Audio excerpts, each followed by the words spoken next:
Yeah. How did your day went? Very good. So, I mean, we are here at the NYU Entrepreneurial Lab. I think there's no better place to do an entrepreneurial podcast. Yeah. We are in the temple. So this morning, we just started the summer launchpad, what it's called. So Okay. it's basically they select 10 teams and they try to accelerate their growth. And today was the first day. And so we basically started today since 9 a.m. and we finish around 6 p.m. Nice. So you're still a student?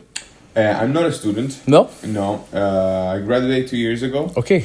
But NYU has the possibility to offer students, to past students like alumni. Like a MBA or? No, even if you're whatever, like as long as you are NYU related. Okay. Maybe one co-founder went to NYU even 10 years ago and now is doing this entrepreneur journey.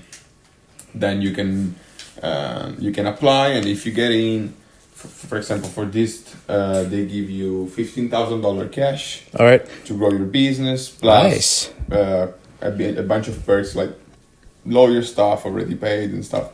And so That's nice. yeah, it's it's That's good. Yeah, that's good. How about, is it better Italy or USA?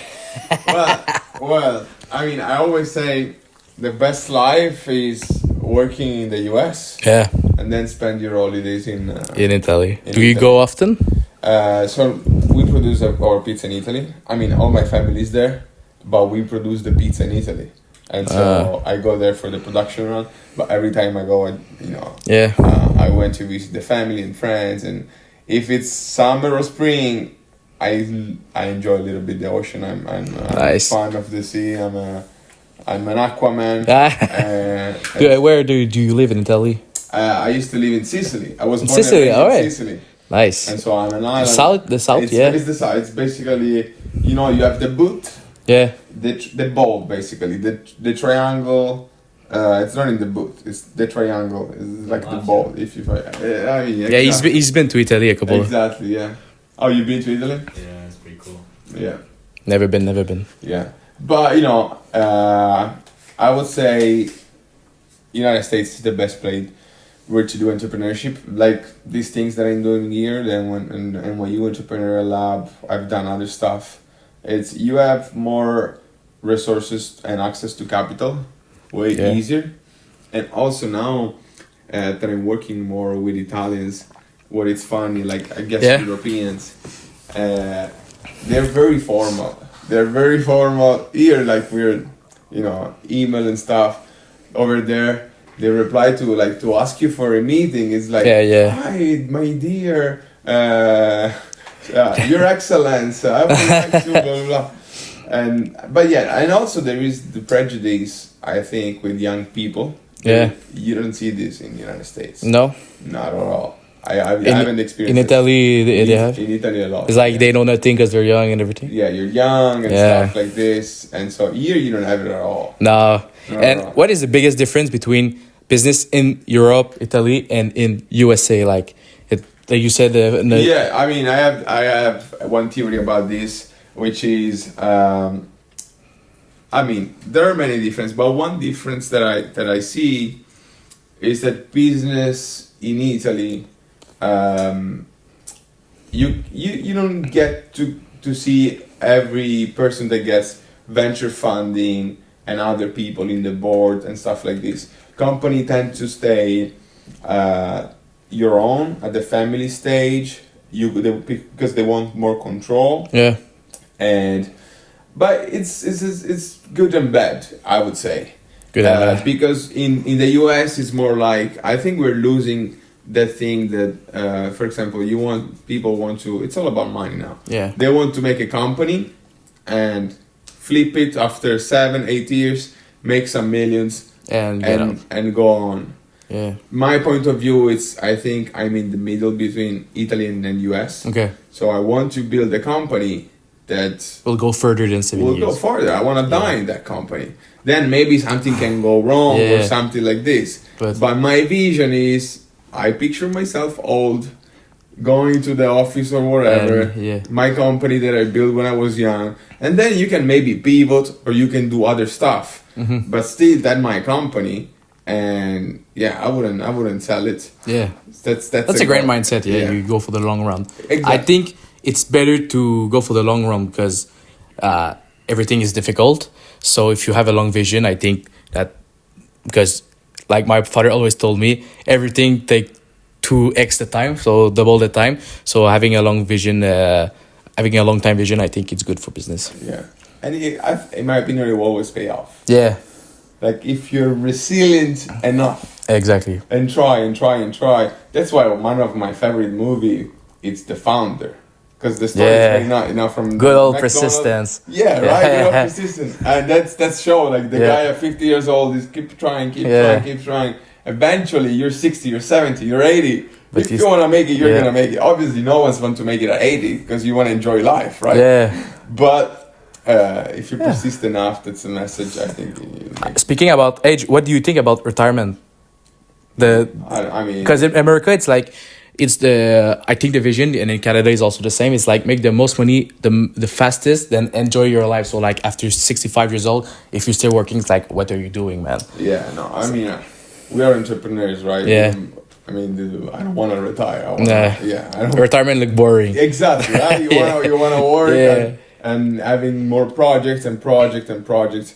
Maybe, I can imagine the project for the future life is not going to be about, making more a product or making money, but maybe helping people. But there's always going to be a project, in my opinion. I don't picture retirement and do nothing. You can take more holidays, maybe, but not completely retire. That's good. So, thank you for being with us today, Prince of Pizza. So now we've talked about what kind of entrepreneur you are, what is your goal and everything.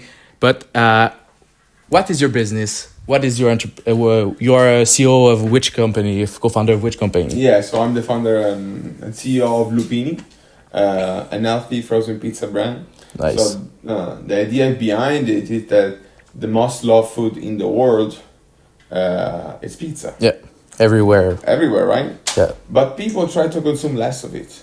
And imagine, like the most loved food that we have, people try to consume less of it. Yeah. It's mind blowing. So I was thinking. Do you know why? Is it of a healthy disease? Yes, because I mean it's true, especially in the US. Yeah. The amount of fat, the amount of sodium, it's packed with carbs, high processed ingredients, and saturated fat, and so people sodium. Did I already mention that?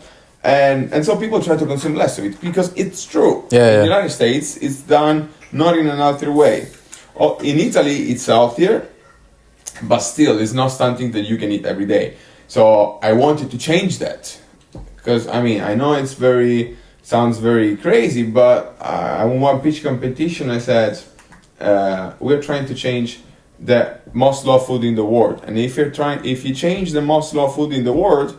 Well, we're changing the world. Yeah, you're changing it, exactly. Right? And so I start doing research until I stumble onto Loopini beans. The bean is like one of the ingredients. It's the main ingredient. The main ingredient. The crust, it's made out of the Loopini beans. Okay. And we are the first one in the world, and maybe in history, there is no one that makes pizza out of Loopini beans. No, I don't think so, yeah. And it was crazy, because I started looking at the Loopini. I know them in Italy, we eat them pickled. Okay. It's not something very common. No, I never heard it. Yeah, exactly.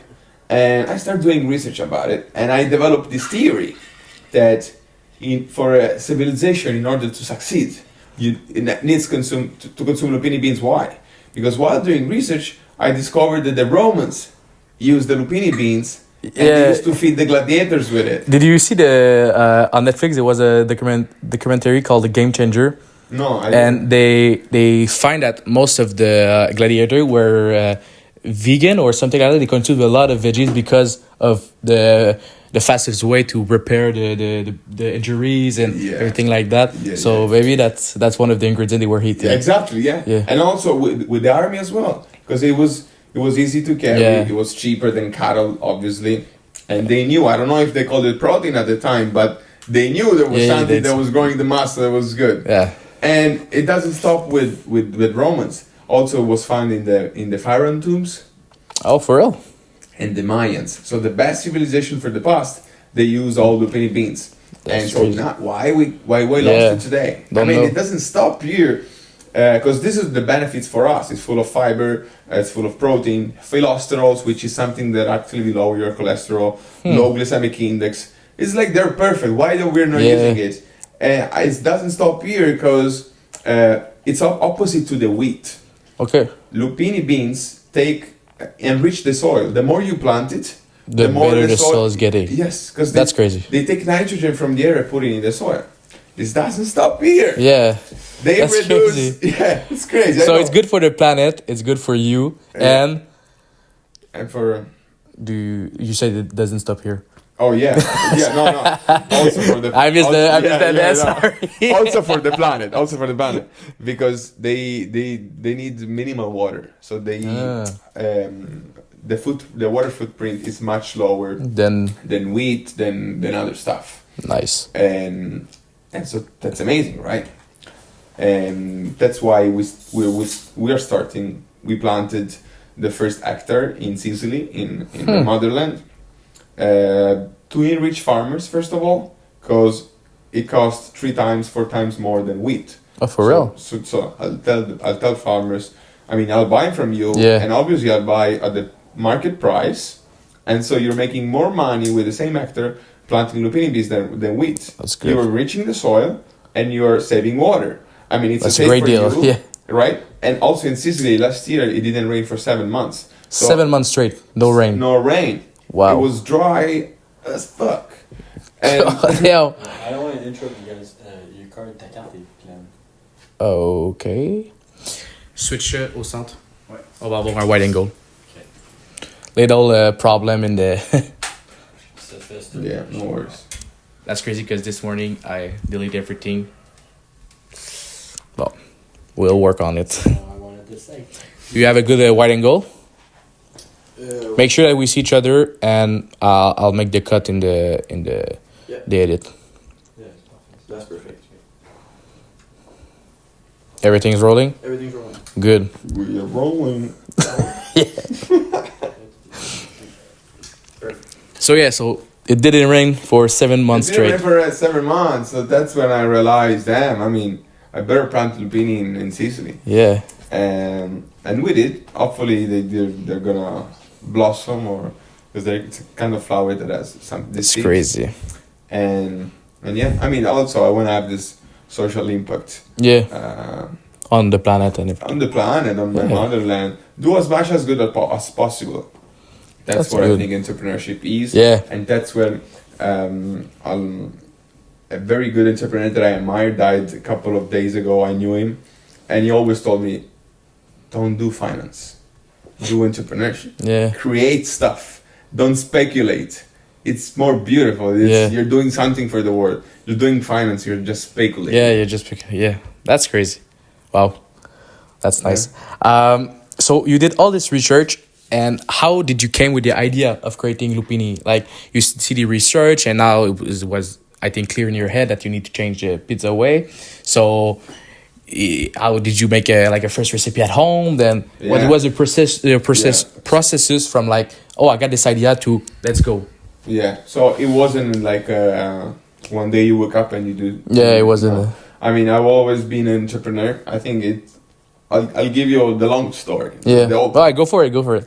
So I always been an entrepreneur, like this entrepreneur of mine. The first time that I remember, it was in Sicily. We have the house, and we had a big backyard, and we used to live near the beach. Okay. And I was like 8 years old, and my little brother was I think 5. Are you the oldest or? I'm the oldest, and so I'd send my little brother 5 years old at the corner, at the intersection of the house and the beach, with a cardboard written like $5 parking, and pointing in our house. And we were trying to parking, cars for $5. I was 5. I was 8, and my brother was 5. That's crazy. And then my mom came, and she ruined the whole business. Yeah. So my first business, it was very short. Yeah. But then the second one, I started making potty. like organized party. Yeah. And I remember still the first one. I was in, I guess it's first grade. I was like 11. at the Yeah. time. Okay. So like In Italy, Yeah. it's like, prima media. I don't know how to say. Yeah, it's primaire. In French, it's so in French primaire, it's 1, 2, 3. exactly, you understand me. Yeah, yeah. And I remember I didn't want to make money. I just wanted to make a party, and I was collecting the money just to get the pizza, and something to drink. Yeah. And I remember that at the end of the night in my pocket I had $20, and I told my father, "Oh, I had $20 left." My goal was to spend it all because I didn't want. So congrats, that's your first money earned ever. Yeah. And you wanna wait for the. Yeah, I got a camera crew. Damn, what is happening today? Yeah, everything is shutting off. Is it you wanna change the? We can get a new cable if you. With Katie, everything was perfect. Yeah. I don't know why. Everything Maybe was it's the. Yeah, I changed it, but. Alright, but does it look good? If it look good, we'll just keep going. Yeah, I mean, yeah, I'll color grade on the edit. Let me work after. Or maybe you touch something on the back or not? Sorry? Like here, maybe you touch something or not? No, I don't know, yeah. I don't think so. That's where they like it. Yeah. But mine, if it look good, we'll keep going. So now you did like $20, right? I did $20, Yeah. first $20, and then I started not the company because I was 16, and so then we was like 11, then at 16 I still did party, and I remember the first one, I did the first party and everything was wrong. Like the one venue canceled, but I still wanted to do it. Another venue canceled, and my partner at the time said, "No, we're not gonna do this," and I said, "No, we're gonna do this." Yeah. We did it, and only my cousins basically show up. And after 4 months, I did it again, and I broke the record, like 1,200 people. For real. Huge party, and I mean, I was doing the party on my own, like renting the venue, hiring my own security, everything. Nice. From the ground. And we did a couple of events, like even 20 events per year until I moved to the US to study. Then I got a scholarship for soccer. Oh. In Kansas. Yeah. But Kansas was like a ghost town. Yeah, there's nothing there. It was nothing there. And I remember when I got into Wichita, Kansas. It's like one of the biggest city. I took a taxi and I told the guy, "Okay, I'm going to Arkansas City." And he was like, "Arkansas?" No, they told me it's pronounced Arkansas. It's not Arkansas. And it's an hour from Wichita. And the guy was like, "What the fuck? I never heard about this place. You're coming from Italy to a place that I'm from Kansas and I never heard about it?" And when I went to the place, I understood why he never heard about it, because it was a ghost town. It was like 5,000 inhabitants. And the first it was like an hour from the first highway exit. Damn. Anyways, I didn't like that, right? Yeah. And so my roommate at the beginning was British, and then he left. Everyone was going away, and another one was Italian. And so I said, "We gotta get out of here." And so we went back to Italy, and I moved to Rome with him. Oh, nice. And we started a soccer academy. We were doing soccer, and we started a soccer academy. And we started from the least division. You have Serie A, you have like Premier League, and second that. We started from the last one. But we won the championship. Nice. And so we were the youngest president of a soccer team to win something, because I was 19, he was 18. Crazy. Were you like the coach or only like the? I was the president. We were hiring the coach. Okay. But I was the kind of president, like giving motivational speech inside the locker room. I mean, it was also tough because some people were were older, than me, and I was the president, not even the coach. Nice. But then I decided I knew it. I wanted to come back to the United States, and my dream was always to do, since I was a kid, to do something in the United States, and to do something related to food. Mm-hmm. Like at the beginning, I remember I wanted to do the McDonald's of Sicilian food. We have a lot of street food. Convenience is a big thing in the United States, so I'm gonna do that. But once I came here in the United States, I was trying to do entrepreneurial stuff, and then it's a long story, but I ended up living in Nepal, between China and India. Okay. Oh, you live in Nepal? Yes. How long? So I moved from Rome. I moved back to New York. I moved back I moved to New York. Yeah, you moved to not New back, York. back to the United States. I was here in this school, Okay. but then it's a crazy story. We wanted to do like at the time it was 2021. It wasn't. It was something TikTok, but what I wanted to do was an app to like a Airbnb experience. Yeah. There wasn't at the time. I wanted to do Airbnb experience, but put it in a platform like TikTok, so the experience provider can have like TikToks and stuff, and you can scroll and book. That's from crazy. TikTok or whatever. But back then, it's basically what is now Instagram. Yeah, exactly. It became. And so inspired by the story of Brian Chesky, the founder of Airbnb. I don't know if you know the story about the cereal. No. So they needed money to found Airbnb, and they didn't have the money. So at the time there was the campaign, the presidential campaign. So they did cereal with Republican like sketches and Democrats, and they sold like $30,000. And so the founder. When they applied to Y Combinator, the founder was like, I don't think your idea is gonna work, but if you guys raise $30,000 selling cereal, you get in. And that's the story. And so I got inspired by that to get the money in order to do the app. My co-founder at the time, it was experienced in renewable energy and construction, and he was working in Asia at the time, and he was like, there is this project that we could buy. It's a 30 megawatt hydropower project. We could buy, get like papers and financing, and maybe flip it. And that's basically what we did. Nice. but the problem is, it wasn't like the cereal. It took us like 9 months living in Nepal. And so at the point we abandoned the other project, we were focusing on the renewable energy. And so we sold it. And I got enough money to live in New York and coming back here and paying some school. What age?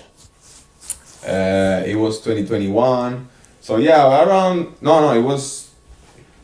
22, 23. And how old are you right now? 26. 26. Oh, so you were like 22. It was 3 years ago, 2022, exactly. Yeah. And so I came back here, and I graduated, and I always, as I told you, I always wanted to do food. I remember I was planning to do other stuff, it's always food related. Yeah. But then I was studying, and then I graduated, and this school a bit fucked me up, like in the sense that it's a business school, so everyone was like finance, and so I applied for a job in finance, but I couldn't really get in because deep inside, you didn't want to be in finance, and so I want to do something with food, and I said, okay, I'll do a restaurant. I'll start with the restaurant, but then analyzing and talking to people in restaurant, it's so difficult. It's not very scalable. No, it's the worst. And my sister came to visit me, and she has diabetes, and so I wanted to to let her try pizza, and then because it's in New York, but she needs to be careful and stuff like this because it's full of carbs, spicy, chemicals, and so that's when I got starting the idea of making another pizza. Then I'm very crazy about pizza. It's my favorite food. And so, as I said, this wasn't overnight. It was this whole story of me wanting to be an entrepreneur and always have this thing of food. But I always wanted to do something that the first thing that came up, I wanted to do. I see myself in you, like, you're me, I think, like, in maybe like 6-7 years old. Exactly. I kind of have a similar story of trying everything when I was young. Exactly. Yeah, you are young. It started at 8, so I feel it. Yeah, but then I realized that you need to do what you really want. And then it's like the Steve Jobs thing. You connect all the points. I also realized I wanted to move to the US. Why the fuck you went to Nepal to do business if my... You want so to go I got lost on this, but I don't regret it. I had fun. It was a nice experience. But finally, I realized I gotta do something about food, and this idea of pizza came up. And at the beginning, I met this chef, this famous chef. I don't want to mention the name, and I started working with him. But I realized he was wasting my time because after 3 months, he hadn't done anything. Okay. And so, long story short, I changed him and I take another chef, pizza chef, famous. Yeah. And I work with him, but still Okay, so I said, fuck it. You know what? I'm gonna do myself the Yeah. recipe. I don't know. Even though I'm Italian, I didn't know how to make pizza. So my Instagram was just looking reels, how to make pizza, YouTube videos, blah blah blah. And then I started doing the chemistry, reading the chemistry about flour, trying a tons of flour, different flour in my own apartment. I got the uni and all these stuffs, and boom, there you have it, the recipe. It's, you know, I wanted to launch in around June 2024, but because of the everything and trying, we ended up launching in January. The 16, right? Sorry? The 16, right? The 16th. Yeah. The 16th of January. Yeah, correct. You study. Yeah, I did my research. I did my research. Amazing. Yeah, so that was the story. It wasn't one day I wake up. It was slowly doing the research. The fiber of entrepreneurship, you have it. Is it because your parents are entrepreneur, or is this like you were a kid and you were like, I have this fire in my belly? Like, yeah. Do you come from a family of entrepreneur? Maybe grandparents? Kind of. Because my father is an entrepreneur, but also later in life. Now, like this year is his first year. Not his first year. But he became. I mean, he always was, but he had other jobs, and so it was more like trying to on the side. But now as well, he's growing as well, because that's nice. Since last 3 or 4 years. Is growing as well. He's in renewable energy. Okay. So he was a professor. Okay. He always been his main thing, professor. He had other stuff, but now since 5 years, he is not a professor anymore. He's focused full time on his company, and he's doing as well great. That's nice. So yes, I would say my father has it as well, but it comes from my great grandfather. Okay. Which he had. From my grandmother's side, from my mother's side, the great grandfather, he had a nice machine. So at the time there wasn't the fridge, so they deliver ice as freezers, you know, like to store food and stuff. And then he changed it to tomatoes, like CPG. Actually, okay. He was making tomato sauce and artichoke. And he was shipping, they told me, even to London or Argentina at the time. Nice. But then my grandmother, this great grandfather had 2 daughters, my grandma and your aunt, sister, my aunt, and they decided to sell everything and invest a little bit, like in real estate. Like they bought a couple of apartments with selling the company, and they were basically getting the rent. And it was always something that sting for me, like. Damn, if I had the company. But you're making your own path, so exactly. I mean, maybe it was a bad thing, but finally it turns out to be a good thing. Definitely. Yeah. But I think that's maybe the entrepreneurship. It's keep a couple of generations because it's great grandfather, but I think it's in there. Yeah. That's great. So you launched Loopini the January 16 this year. Now it's been 5 or 6 months. Yeah. You are at 11 store, right?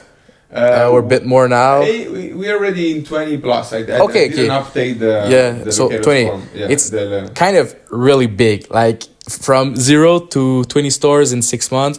I know that you in the PUG you're like the biggest. You're like the biggest item sold in the store. Yeah. You were like, that's crazy. Yeah. And what do you think make that happen? Like, do you have a crazy team? Do you have a crazy marketing? I think, no, because that's, I mean, also we're a scrappy business, right? We're not investing. And also I didn't want to do the marketing at the beginning because I want to test if the product itself in the shelves sells. So if we eat product market fit without marketing, like people see on the shelf and they want it, they want it.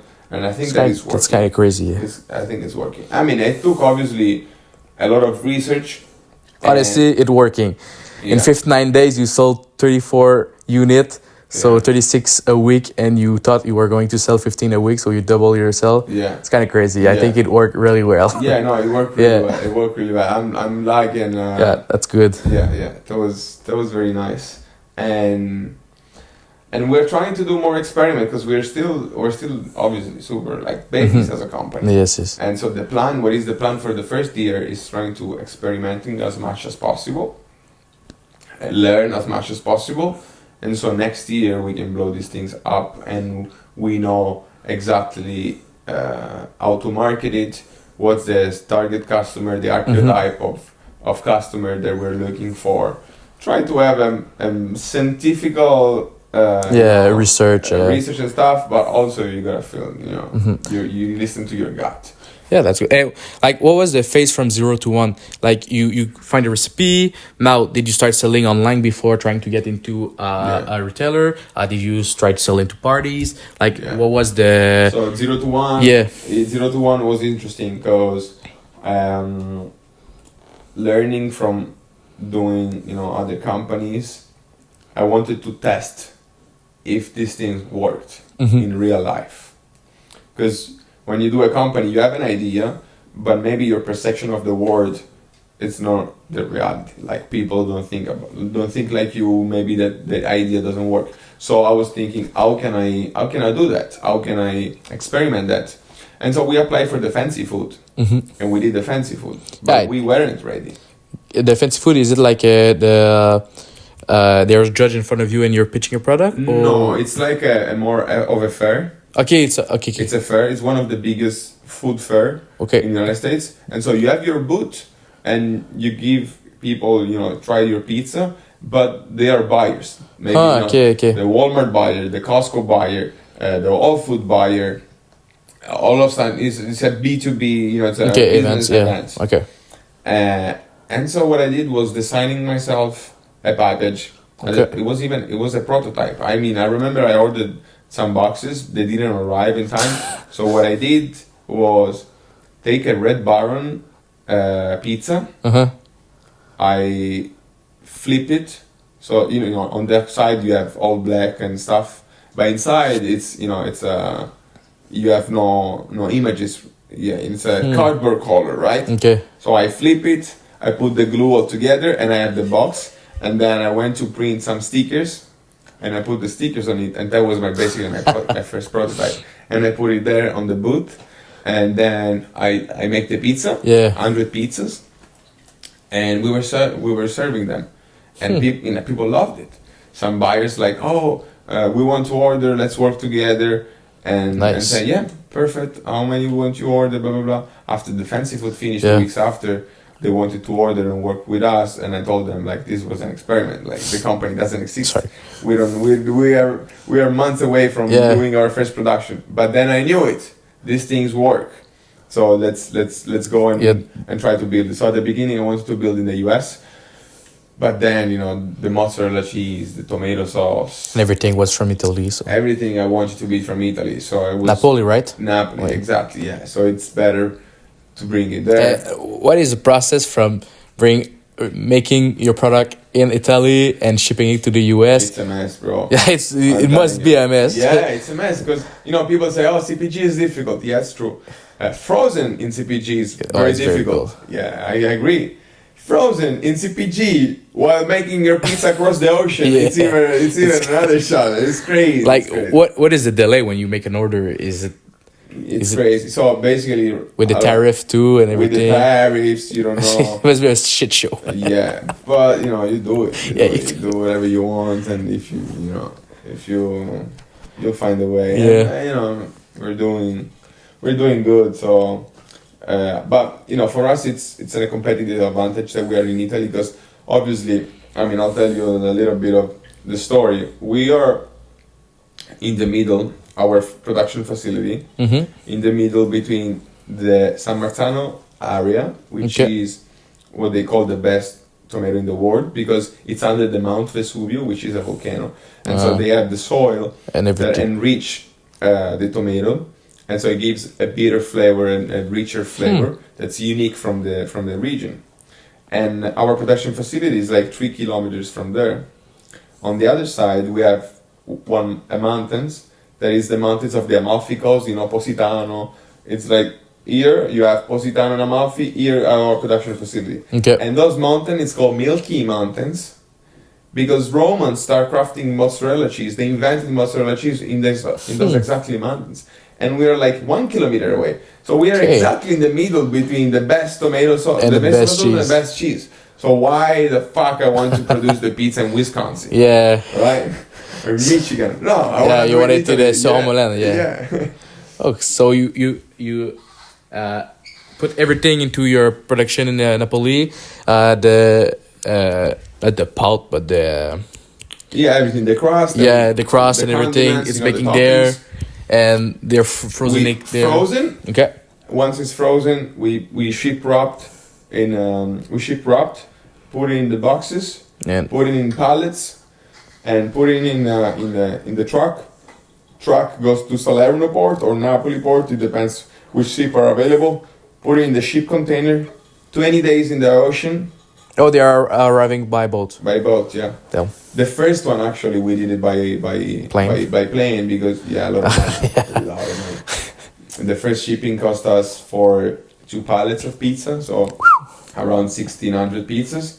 Oh, It cost damn. us $5,000 Oh, God, and to so to put them on it's a more than plane. $100 a piece. Yeah, I mean it's a lot, but now it costs us basically. We ship in full containers, Okay. So and they arrive in 20 days. They arrive in Newark, Okay.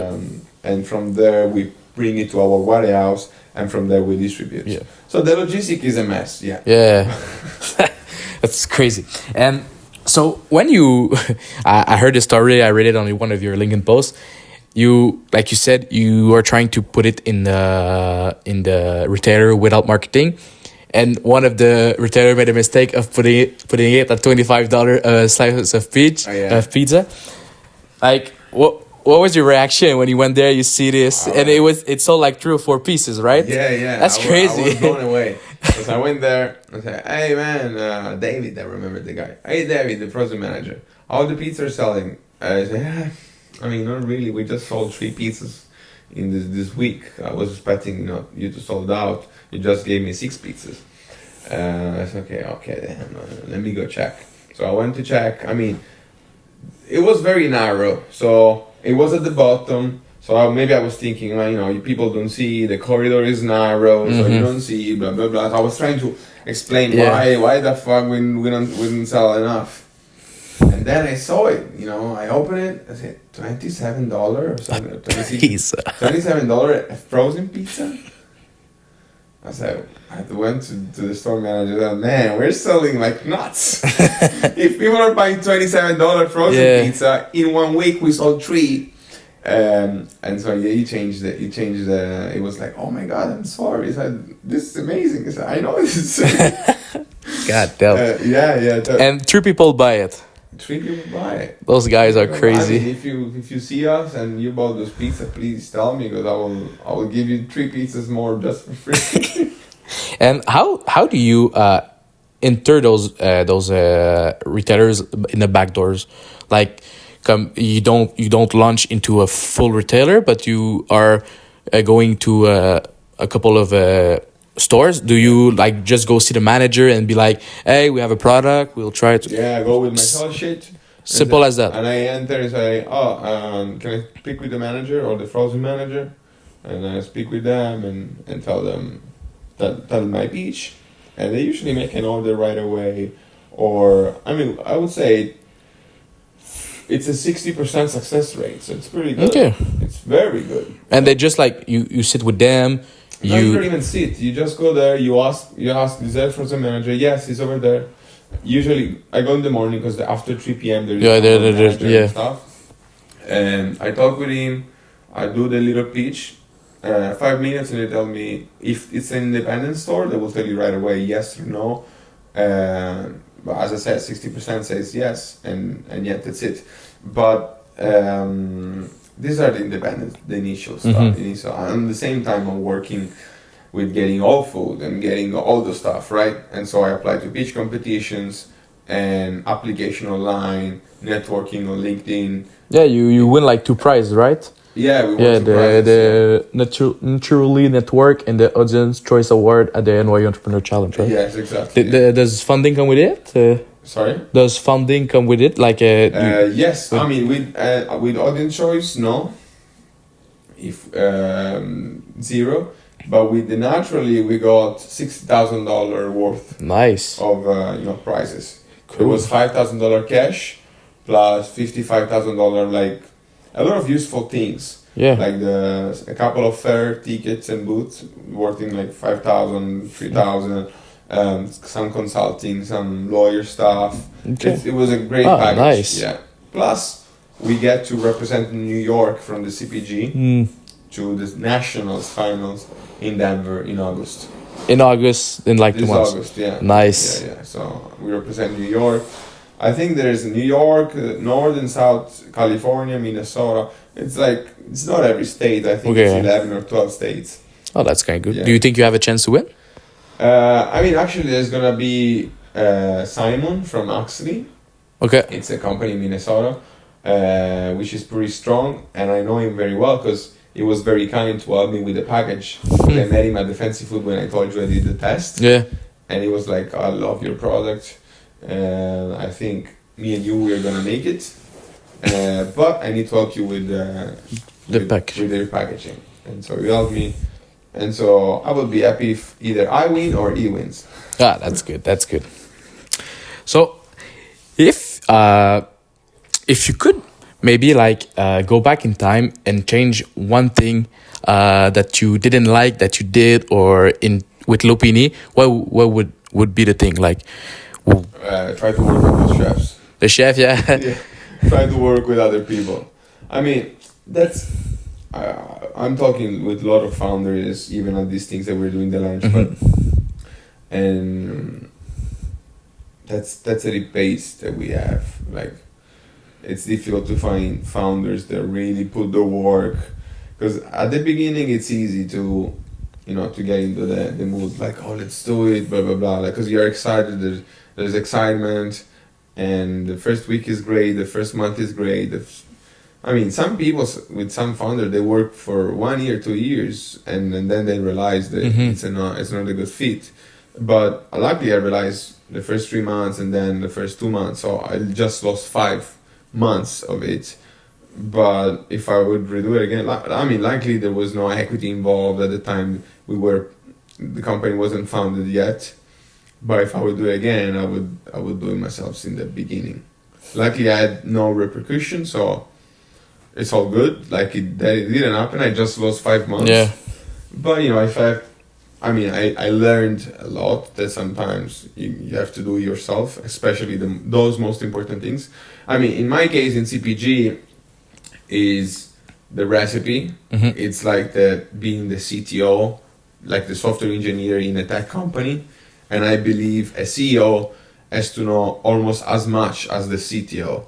And that is why I'm glad that I went through that, and I realized, because you need to know your product, you need to know the technical stuff of your product. And I love to know all the stuff. I like to be involved. I like to try my product, and I like to do everything, basically. Yeah. But on a certain point, you need to delegate, obviously, because otherwise you can't grow. But I think at the beginning, the more you do, the better, because you know every aspect of your business. So even right now, I'm delivering stuff myself. Okay. Now we're getting a distributor, but now I'm delivering stuff myself, because I believe in doing everything in your company. So once you grow to a big corporation, at least you know every part of the job that people do. So you're an expert in everything, at least inside your company. Yeah.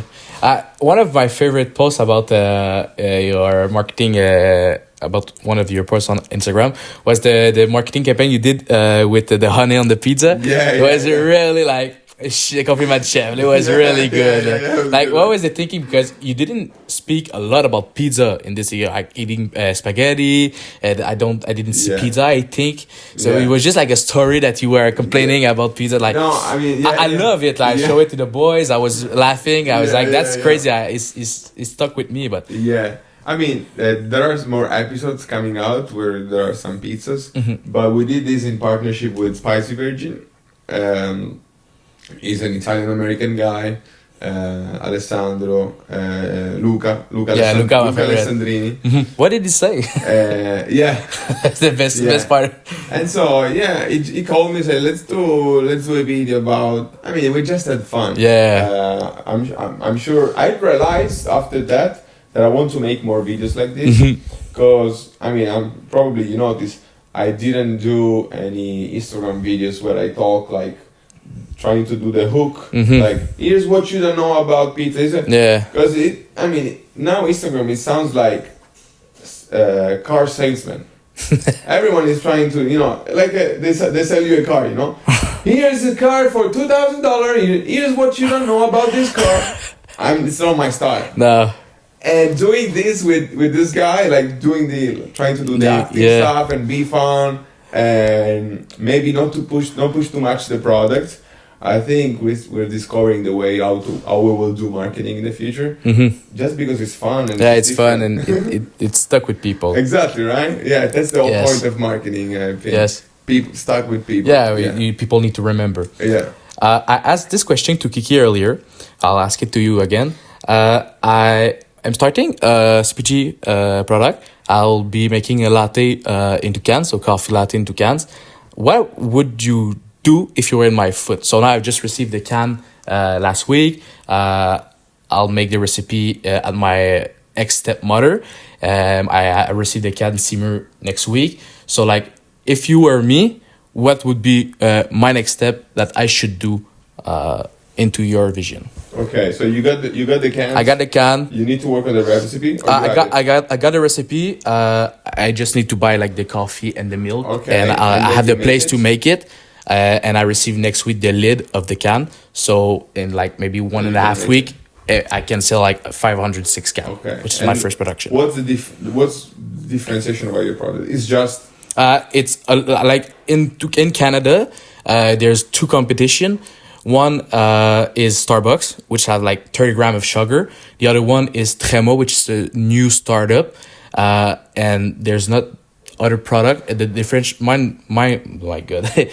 differentiation is like I have first less sugar, and I will specifically target the Gen Z. So like the 18 between 25 years old, so like the student kind. So the idea is, I have an idea is like it's really like simple. The design of the can is simple. It's really like a like Apple, let's say a minimalist. So that's our difference from the other. Starbucks is like the big brand who sell coffee into cans, and Tremo is a bit more like for older people. So mine is really like your quick way to gain energy without drinking Red Bull, without drinking Monster. Like the pure coffee side of like, you get energy when you drink coffee. You don't need to have like the, it's not the nicotine and the caffeine. The other side that they put into energy drink, Taurine. Taurine. So you don't need this. You can still have your energy with the bean of caffeine. So it's like not an energy drink, but it's like a coffee that look like an energy drink. Not really. Yeah. I mean, I definitely do. Just get your product out there. You're still in school, right? Yeah. So try to leverage the community, the students, and try to sell to them, and get as much as feedback as you can, and try to develop the product based on how the people want it. Yeah. But also you need to stay true to yourself. True to myself. So it's a bit of a balance of both. And in terms of marketing, I would tell you like try. I kind of have an idea on marketing. I'm the most like a side quest and goofy guy. I'll make like the worst mistake ever, like without knowing it, just because it's me. So I film a lot of things, and I think I could kind of do a funny marketing side of like what's like really being young. Like you're stupid, you know nothing, and you just try to do it. So I kind of have like when I go to pick up my cans, they ship in pallets. I go there with the Prius. Like, what am I doing with this? The first time I was printing the label of the cans, the guys tell me like, please send me the design that you want.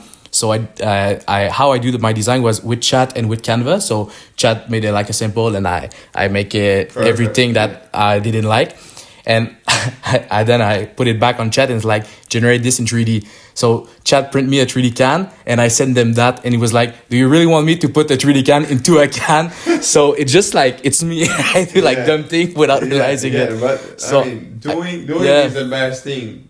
As long as you do, you learn and you'll perfect. Yeah. So that's is how I think.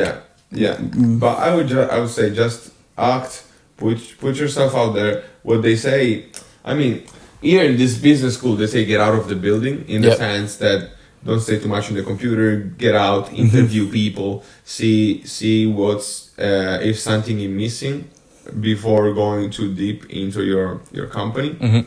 On the other side, if you believe it, just go. It is what happened to me. Like I was doing all this incubator, and I mean, I think it helps talk to people and stuff. Yeah, that's why I do the But I podcast. knew since the beginning, but I would do it again, just to do interviews and get more information, and always ask information unbiased. Not Okay. like, oh, do you like like, try to make questions not that will lead to To the a response certain that you response, want. yeah, to- Just try to be. What very- type of question should I ask for this?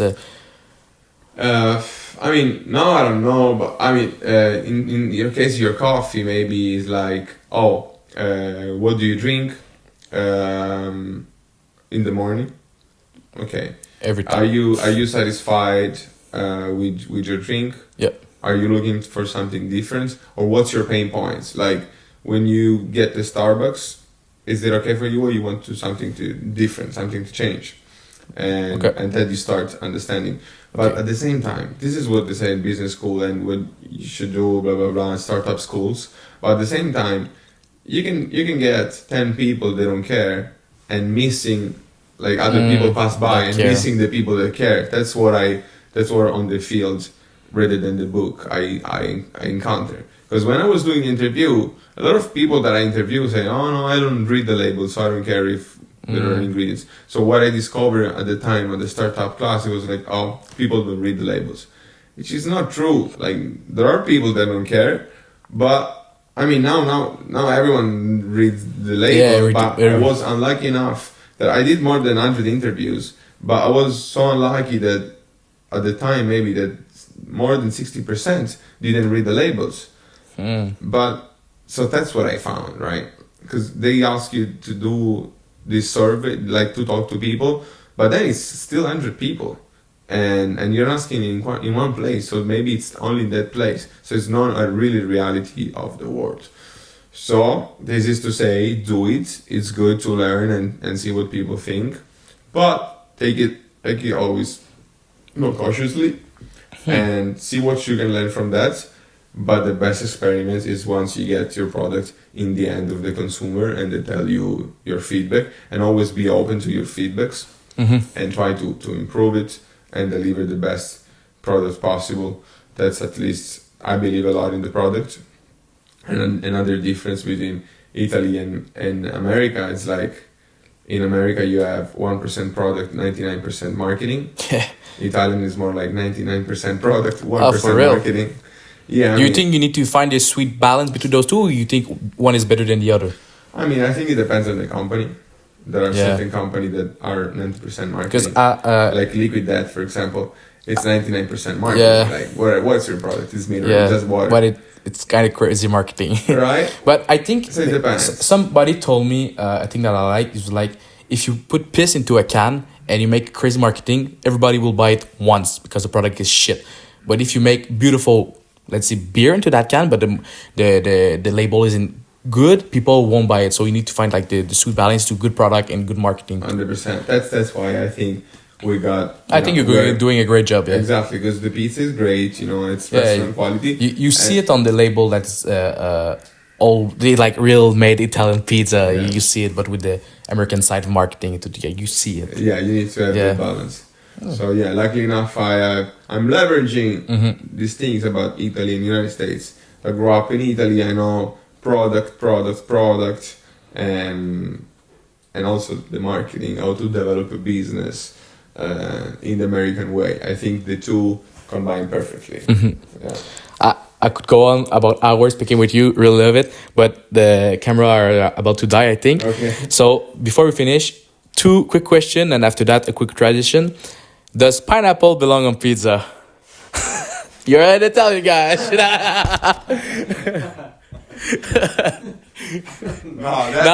It's a crime. Yeah, guys, come on. What about broken spaghetti? You don't put broken spaghetti? Yeah, no. I mean, it depends. It depends what kind of pasta, but you don't. Yeah, you no, don't you do don't enough. no. You can do little pieces, But and no. we make it like a sort of soup, little pieces. But yeah, no broken spaghetti, no pineapple. So on the rumor pizza. is true.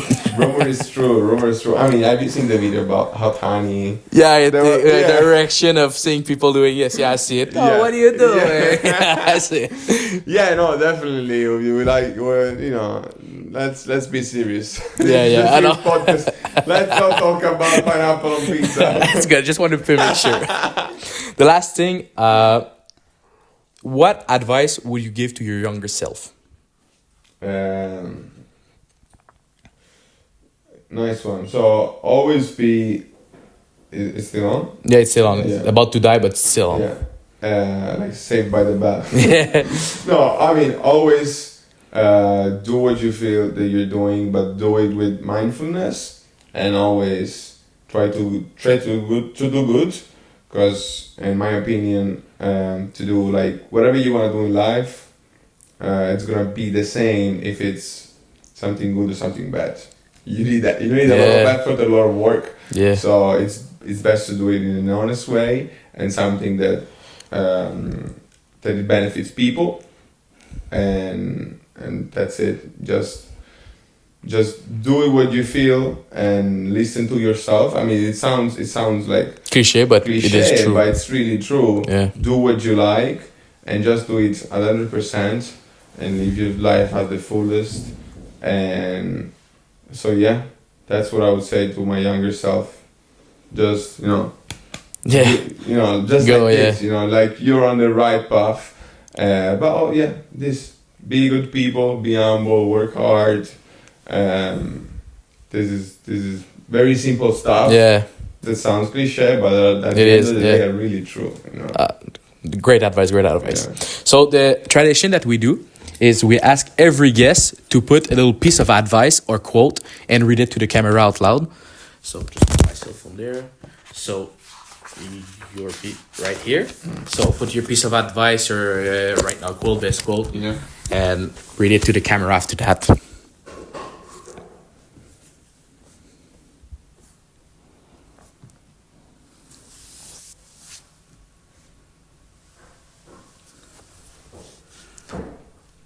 A lot of things died into the podcast, but we made it. That's what I mean. It's me, like. It's to sell the book and make millions. Yeah, exactly. I'll sell the book, give 1% to everybody. Okay, stand up. Yep. Yeah. So whether you believe you're going to make it or not, you're right. That's great. That's great. That's crazy. That's great. Good. Yeah. Thank you.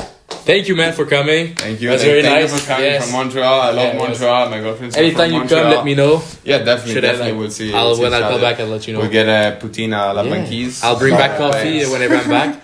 Yeah. Yeah. Yeah. That was a great reference at La Banquise. Okay, the voice from That's a very Montreal, he's from right? town. I also a very good friend of mine. It's a really good Montreal guy. It's a PK Subban. Oh, you speak Suban? Yeah, it's a very good friend of mine. You don't speak Suban? Yeah. You don't just drop that. Yeah. No way. Yeah, That's yeah. crazy. He's a very Montreal. Yeah, I know he's a Montreal very lad, big in Montreal. Yeah, Yeah. we loving big time in Montreal. Great Yeah, guy. yeah. That's crazy. Well.